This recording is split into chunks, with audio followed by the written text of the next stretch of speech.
أهلا أهلا أهلا يا أحبابي الصغار، كيف حالكم؟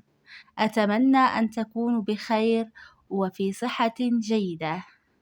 لا تنسوا الاشتراك وتفعيل زر الجرس ليصلكم كل جديد.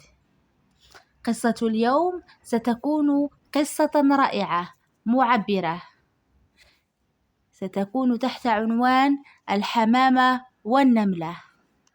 فلنبدأ. في يوم من الأيام كانت حمامة جميلة تجلس على غصن شجرة قريبة من النهر، وفجأة رأت نملة صغيرة تسقط في الماء وتحاول النجاة من الغرق. شعرت الحمامة بالشفقة على النملة، فالتقطت ورقة شجرة بمنقارها وألقتها في الماء بالقرب من النملة. تسلقت النملة الورقة وطفت على سطح الماء حتى وصلت إلى بر الأمان.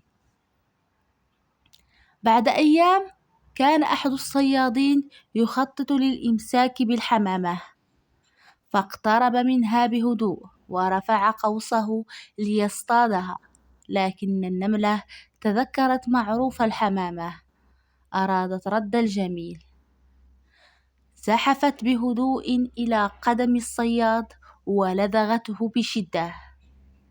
صرخ الصياد من الألم، فانتبهت الحمامة إلى الخطر وطارت بعيدا في الوقت المناسب. النهاية. العبرة من القصة يا أصدقائي: الخير الذي تفعله يعود إليك بطريقة أو بأخرى، فمن يساعد الآخرين يجد من يساعده عند الحاجة. مع السلامة.